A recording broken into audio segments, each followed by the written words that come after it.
sports. Welcome to The Playbook, where we're talking sports, entertainment, and lifestyle. I'm your host, Mina SayWhat, and we're 100% digital, 100% live, and 100% real. Let's count them down.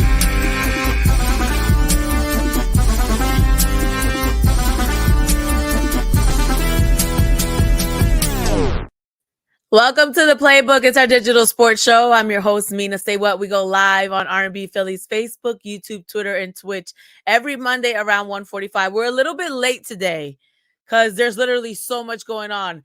But I want to welcome my friend AB Aaron Bell to the show. Hey. How you doing, Mina? How you doing? From the Open Gym podcast. So many big things happened in Philly sports this weekend. I'm ready. I'm ready to jump right into it and dive into it and get right to it because it's a lot to get to. I'm just excited. Let's get to it. Let's hop into Philly Plays. This is where we talk about the top Philly stories of the week. There's so many stories. There's so much going on. Everything from football to basketball. But first, let's start with our Sixers, who we have to congratulate for advancing to the Eastern Conference semifinals. All right, after defeating the Raptors 4-2 in the first round, we will now be facing off against the Miami Heat, who are first in the East, and they will have home court advantage in round 2 of the Eastern Conference semifinals. So let's take a look at the schedule real quick. So tonight, game 1, 7:30 in Miami, game 2 on Wednesday in Miami, because they do have that home court advantage. Then we come back to Philadelphia on Friday for 2. I am anticipating that it will not be over then. We would head back to Miami for game 5, back in Philly for game 6, and then who knows, we might have a game 7 back in Miami. So we can't really talk about the team and what our expectations are for the team until we handle probably the biggest piece of information of Philly sports news of the weekend. Joel Embiid, our MVP candidate and our center, is now out with an orbital fracture.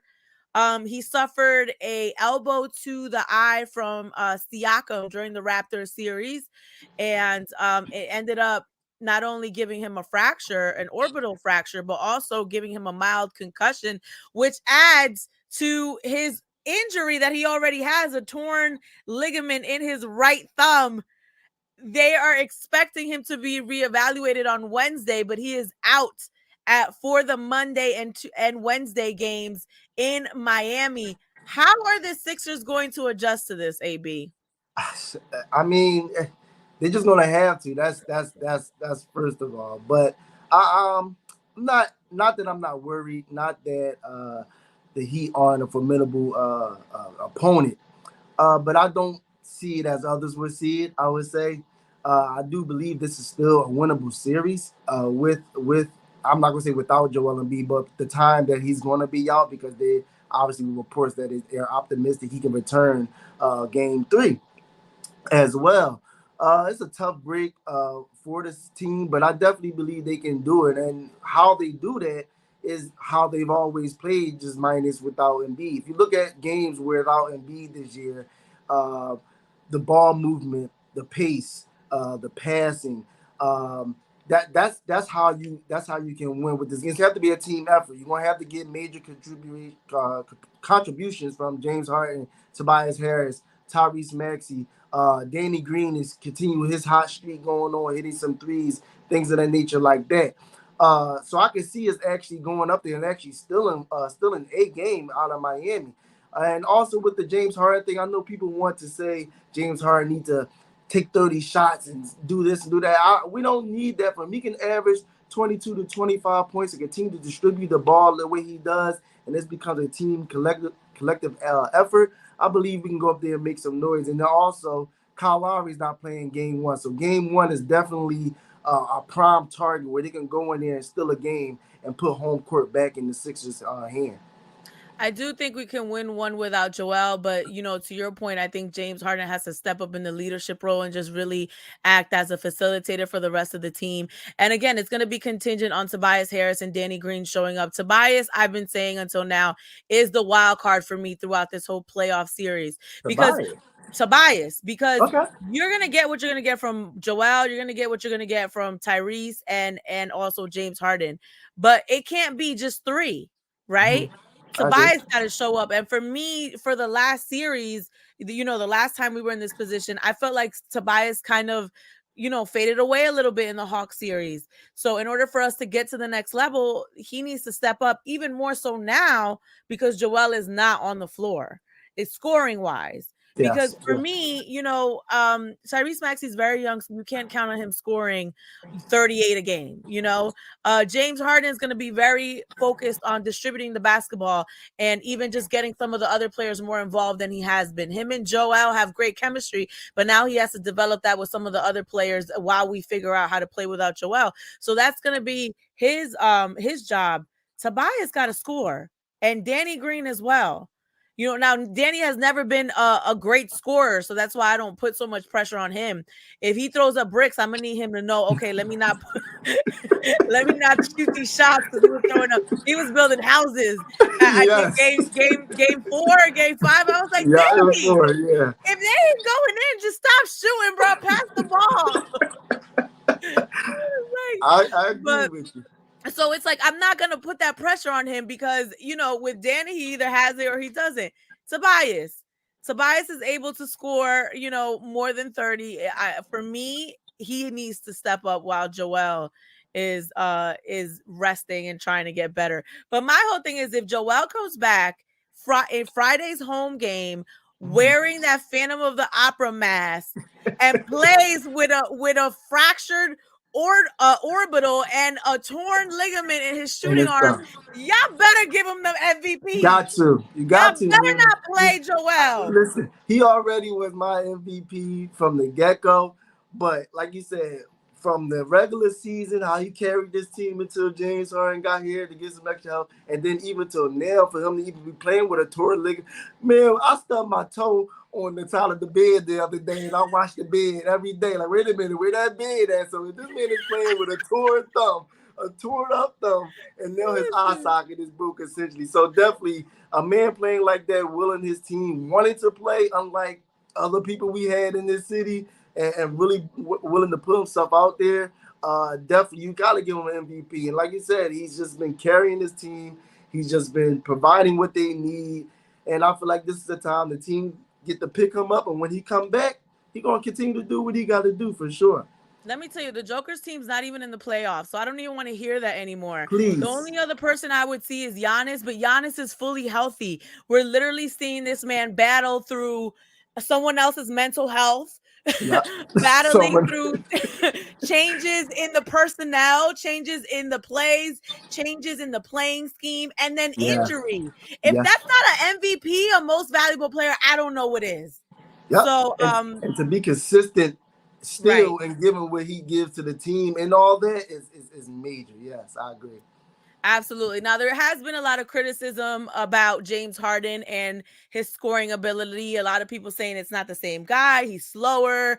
There's all these criticisms. Now, Danny Green decided to say something about James Harden during his podcast, and this is what he had to say. I've learned being in this league that they don't appreciate a lot of guys until they're gone. And he, talking about James Harden, is one of those guys. Just like LeBron and even Steph Curry, they have haters, which is crazy. He's one of the nicest, most religious, winning guys. There's nothing wrong with him, but everybody in the league has people who hate on him. It's usually fans of other fan bases, other teams. There's always going to be people who criticize and find weaknesses. I think this is very strong because that team has to be together regardless of the criticism that people are giving from the outside. And he's absolutely right. Because I'm a person that thinks that as well. Because even someone he named some great players, like you said, LeBron James. We all know he has probably the ultimate heat in the NBA. Steph Curry as well. But I do think people sometimes forget who James Harden was and what he brought to the game. Yes, you might not have liked his playing style, but he was literally one of the most dynamic scorers we have ever had in this NBA. He was the NBA top 75 player for a reason. So Right. that doesn't come just for being a name or just being a regular NBA player. And he's right, man. coming into these playoffs, this is the ultimate test. Like you said, we just went over the Joel Embiid injury and the things he's battling. Like, this is the time that this team needs to come together. This team needs to look to each other, hold each other accountable, and really go out there and play for the big guy until he comes back to finish it off. But definitely, I absolutely agree with this statement from Danny Green.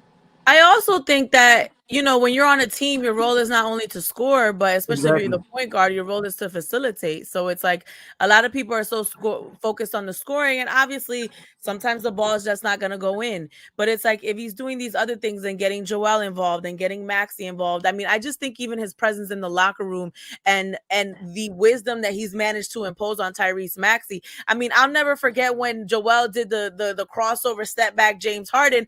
He is rubbing off. So it's like at this point in his career, he might have 18 points, 19 points, and you might want to see him more, but you have to look at the other things that he's doing, which is not only, facilitating to the other players, but also elevating the team as a whole, right? Yeah. So, but he does have to step up this series. We're going to see what it do. Because that 18 might have to go up into the 20s. Right. I need you to give me 25, James. Joel's out here, okay? Another person who has severely been getting a lot of heat is Doc Rivers, the coach. A lot of people question his playoff coaching ability, if he's able to, advance teams. They've talked about him blowing leads quite often in the past. He finally has addressed this. Listen to what he had to say. Well, it's easy to use me as an example, but I wish y'all would tell the whole story with me, all right? My Orlando team was the 8th seed. No one gives me credit for getting up against the Pistons who won the title. That was an 8th seed. Go look at that. I want you to go back and look at that roster. I dare you to go back and look at that roster, and you would say, what a hell of a coaching job. Really. I mean, the Clipper team that we lost 3-1. Chris Paul didn't play in the first 2 games and was playing on one leg. And we didn't have home court. And then the last one, to me, is the one we blew. That's the one I said, we blew that. Now, it was in the bubble, and anything can happen in the bubble. There's no home court. Game 7 would have been in L.A., But it just happened. So I would say with me, some of them is I got to do better always. I always take my own responsibility. And then some of it is circumstances happen. This one, let's win it, and we don't have to talk about it. Doc said, I have no control over the players. Y'all not about to get me fired. That's what Doc said. Y'all not about to put this on me. You know what, though? When he said that in the press conference, I'm like, he's absolutely right. But then, people always have something to say. And then I literally saw a list of, all the leads that he's blown, all the series that he didn't do well in. People were like, well, you didn't mention your mess ups with the Celtics, but let me say this. If you look at this graphic right now, he is the 4th all-time NBA playoff winner in terms of coaching. Phil Jackson, Pat Riley, and Greg Popovich are in front of him. You know all what I'm our saying? Hall of Famers. So say what you want when you've been playing in the league, and I'm not making excuses for Doc, because I've said plenty of times on this podcast that where I've been frustrated in his lack of adjustments when it comes to certain things in the playoffs. But to keep it 100, this man has been playing basketball and coaching basketball for 1,000 years. Look at the people that he's in company with. You are going to find weaknesses and then also strengths. But the point is, the man is getting the job done. Is he not? He is, man. He is. And me and Doc, and even with the city, we have a I might like you hate relationship going on right now. But I mean, he's not wrong all the way. It has his variables with it. Like you said, that against with Orlando, they were the 8th seed. For them to even be up 3 games on the number 1 seed during that time, it was a great coaching job, and it was more of a plus or a cherry on top than anything. So it's not bad that they lost that, because they wasn't supposed to do that regardless.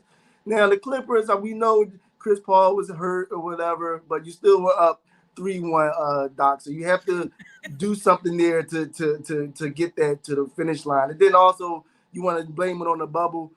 everyone was going through that condition. Every team in the bubble was going through the same. And y'all had the LA team where y'all was saying this is Kawhi town and everything going on now and everything. So, though he does have some merit in some areas, but in other areas you do have to figure out a way to adjust to the game and get your team over that hump. It was only one game you have to win, Doc. So you can't totally blame it on the you can blame it on the players somewhat, but also you have to take some culpability in there. And he also said it. And I did appreciate the fact that he actually mentioned that it does fall on him regardless, that he has to get his team to win. But definitely, I know he tried to make those excuses, but at the same time, it's like, all right, Doc, we gave you the first one in Orlando, but them last two, you supposed to finish those off. Well, sure. I think the point is everybody is putting it solely on him, and he's saying, "Look, these are the factors that I had to deal with," and it's like that's a part of learning and becoming a great coach, right? You learn from your experiences, and I think that's more so what he was trying to say. Like, it's unfair for you guys to just say it's my coaching because there's all these other variables and factors that contribute to what's going on. I mean, he had to deal with Ben Simmons and his mental. And his back stuff. You know what I'm saying? Like nobody saw that happening. So it's like, there's things that he's dealing with, and I'm sure it'll come up later on. Well, you blew this series. Well, Ben Simmons, But again, it's like it's a two-way street, right? It's the players, but also the adjustments in the coaching. The one thing that frustrates me about Doc Rivers is he's very loyal to the starters, to the veterans, to the people that have been in the game. But at a certain point, you got to pull them if they're not doing what they need to do, and you need to bring in some new energy. I distinctly remember in the series against the Hawks thinking, why doesn't he play Tyrese Maxey more? And I remember that because we literally, Tobias was stinking it up, Ben was stinking it up, everybody's stinking it up, and I felt like Tyrese was providing the only energy that we had off the bench, and it would boggle my mind. And I get that he's 20 years old at the time, but play the man. He's giving us some scores, he's giving us some energy off the bench. Just play him. But he's I think because he was a player, it's like, no, I gotta ride or die with my veterans or whatever. You gotta adjust in the playoffs. If you ain't scoring, if you throwing up bricks, Danny Green, I don't care how many rings you got, you gonna sit right on this bench. Back at Danny Green again, huh? No, but you're right, Mina. Like you said, and that where the problem comes in, that he's very loyal to veterans players. And we've seen even this year, he wanted to play DeAndre Jordan so much this year. It was just like, Doc, you really just got to adjust with the times. You need energy, you need athleticism. And like you said, last year in the playoffs, even if it was for short spurts, put the young man in there, see what he can give you. Because at this point, the people that's out there aren't giving you enough to what you need to actually continue on and advance in this series. Yeah. But it's funny, now he's getting the criticism because, we lost the Eagles in the Raptors series, lost the Eagles. The Sixers in the Raptors series lost 2 games, right? So that last game, he literally kept the starters all into the very last minute because he wanted to ensure a win, right? So it's like you're coming off of all this criticism where people say you're blowing leads. So now you're up 29. You still have Joel Embiid in, and what happens? He gets elbowed in the face. So it's like a little bit of like, come on, man. Right. Like I keep my starters in to make sure we don't blow this lead because y'all killing me for blowing lead. So I want to make sure I put this game away, right? The only way to do that is to keep the people that I know are going to show up for me. And then he gets hurt. So it's like a catch-22 with him. When we were watching the game, my man was like, why is Joel still in? You guys are up near 30. And I'm like, Doc want to make sure we get this win. He's not leaving nothing to chance because then y'all going to kill him and say that he lost this lead. And look at what happened. I mean, and granted, I believe that plays a part into it, but then also we all know what happened last time with Toronto against the Sixers, the quadruple joint from Kawhi Leonard. So it was a little bit of that as well, a little redemption for Joel Embiid, and just the take as far as leaving them in or not. I'm not too much of a worries person about with that because it's a freak accident. Like literally, that could have happened anytime point of this series because we all know Siakam, the way he plays, he throws elbows every time he goes to the cup. So I don't bag him too much for keeping them in there, especially for that reason of making sure you solidify this win and we get on out of it, but then also giving a little bit of a here you go, Embiid, have a moment here. And the injury was it's a freak accident. It wasn't a torn ligament or anything where they can say Joel Embiid is injury prone. It's a man who ran down there through an elbow, which I was surprised they didn't even call a flagrant on. And you had to Right. review it. He threw You had to review both. it. Like, come on. And the review only gave it an offensive foul. So it was just like, I don't bag him too much for that, but I do agree with him. Like, listen, y'all not going to get me this time for losing Tuesday. Right. I'm going to keep make it sure I in. win. All right, real quickly, we got to run through this Eagles stuff because we're so behind on time. Congratulations to our 2022 Eagles draft class. Here are our players. There were some mixed reviews about people being excited about these players or not excited about these players. Either way, I'm the kind of person I'm gonna see what you bring, and then we'll go from there. Okay, so congratulations to these 5 guys for joining our team. But literally simultaneously during day 1 of the draft, a big trade happened. We had to give up some draft picks, but the Eagles got it done. They traded picks with the Tennessee Titans, and AJ Brown is now a Philadelphia Eagle for the next 5 seasons. He agreed to a 4-year contract extension with the Philadelphia Eagles for $100 million, including $57 million guaranteed. The contract makes Brown the 4th highest paid receiver in the NFL. He already has a working relationship with Jalen Hurts. They've worked out together prior to this trade happening. We're excited they got this done because I read that the GM Howie Roseman was trying to get this done and the Titans kept rejecting, and finally the trade came through. Mina, listen, where do I start with this one? I mean, I'm just ecstatic. I mean, after the first pick went, I was one of the ones that was struggling with the first pick. Even though I like Davis, Kyle Hamilton was right there. We need a safety. We don't have a safety. But this just made up for it. Literally minutes after the trade went through, you hear this. I was just looking at my phone like, wait, am I really seeing this? Because A.J. Brown, literally one of the players I've loved since he's been in the league. He's been on fantasy leagues and mine.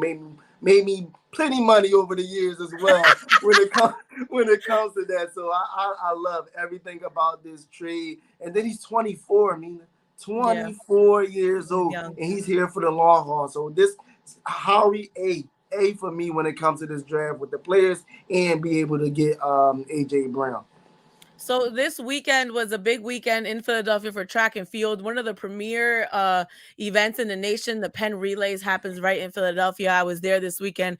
Congratulations to some of our local high school kids in Philadelphia. Central Bucks, the Friends Central. So this is Central Bucks West. So these are the guys, the males team, the track team that won the 4x400 at the Penn Relays. You know, a lot of the college kids get love, but these are high school kids.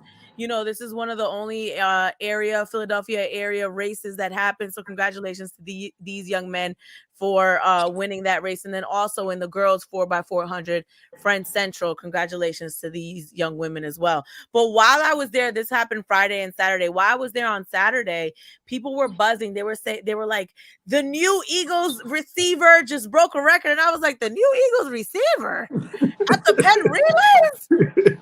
Oh, yes. His name is Devon Allen. He signed the contract with the Eagles back in April. He is the new Eagles receiver, and he won the men's 110-meter hurdle with record time 13.11. Watch this.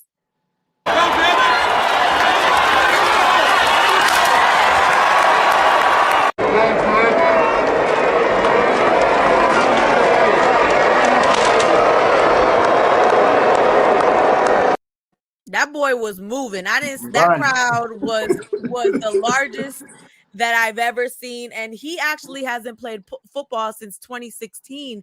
He played for the University of Oregon, but he had such an amazing pro day. And he's an Olympian. He's been to the Olympics. So he's super fast. He's super athletic, and he literally just signed the contract with the Eagles in April, and he will be playing with us. And ironically, this will probably be maybe his last race at the Penn Relays, but I was just super excited to see this. That's dope. I love it. Like I said, just to get, Howie and them, they love fast athletes. So to add another speedster onto the team, it can only bode well for the team. Make it or not make it, just to add that competition it's definitely well needed for sure. I was gonna say, and everybody doesn't make it to the Olympics. So Exactly. the caliber of an athlete that he is just something you just want to have on the team, a winner, someone Yeah. who's gonna get it done no matter what. Now, this has posed quite a problem because now in the recent couple of days and weeks, there have been rumors that Jalen Reagor on the Eagles was going to be traded. General Manager Howie Roseman made it clear that he's not going to trade him. However, we don't know what has happened. Jalen has unfollowed the Eagles and completely scrubbed all of his social media from anything Eagles related. He doesn't even have a profile picture. So I don't know what's going on internally, but Jalen, this is not how you deal with this, okay? You know how the new age athlete is. This is how they make statements. They making this statement right here. I'm not going to talk to you. We're not going to have a conversation. I'm just going to scrub my social media. Take that, Howie. You want to trade me? Take that, Howie. But I mean, it is what it is. I mean, he was a first round pick.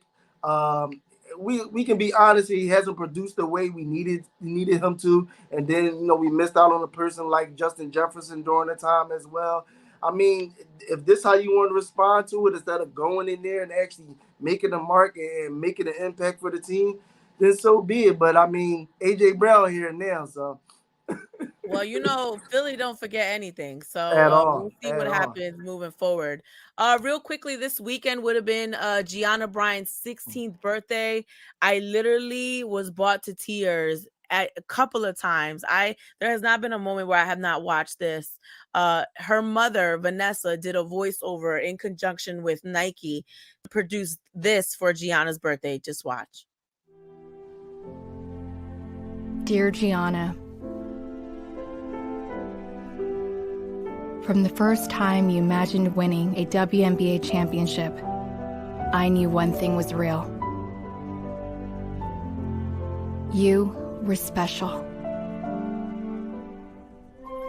You came from greatness, but it was never about what you inherited. It was about what you gave to others. When someone stands up for gender equality, I see you fighting alongside them.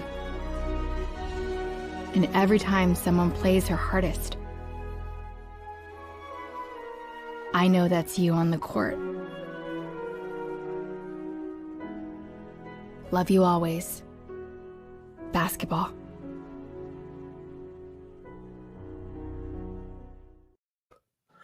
Whew. I can't watch it without getting teary-eyed, and it's very reminiscent of Kobe Bryant's Dear Basketball short animated film, which won an Oscar, and it's just very emotional. I can't get through it.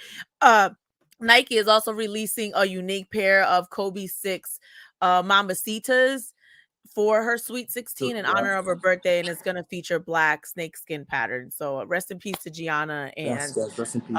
I like that they did this to keep her legacy going and her memory. Real quickly, let's get back to our schedule. Moving on, I think you and I, AB, are in agreement that we need to snag at least one game in between today's game and Wednesday's game. Hopefully we'll get Joel Embiid back by Friday. And then I still believe in our Sixers. Jimmy Butler, Kyle Lowry, Adebayo, they're all very formidable opponents, but I believe in our guys, and I am saying Sixers in 7. I got Sixers in 6. I'm rocking with them regardless, man. If you're scared, get a dog, because I ain't. Nothing changes me to nothing. Look, let me tell you something. I'm watching this Celtics and Bucks series, man. The Bucks look unstoppable. Like, Sean has the Suns winning the whole thing, and I think a lot of us probably see the Bucks and the Suns going up in the finals, but the Bucks look like a beast, and I'm just hoping the Celtics could somehow pull this off, and if we pull this off, it can be us and the Celtics. I don't know about that, man. I don't know about that. Please. They was riding that Celtics train hard, but I think they forgot it was a man up in Milwaukee who was the two-time MVP for sure. I want to see Giannis. That's the playbook. Thank you, AB. How can they find you? Yes, no problem. Thank you. All right. I'm Mina SayWhat. We'll talk to you next week, next Monday, here at 145 on R&B Philly. Thanks for watching The Playbook. I'm your host, Mina SayWhat, and you got something you want to talk about next week? You can always hit me up on social media at Mina SayWhat, and make sure you join us 145 next Monday on R&B Philly's Facebook, Twitter, YouTube, and Twitch. We'll see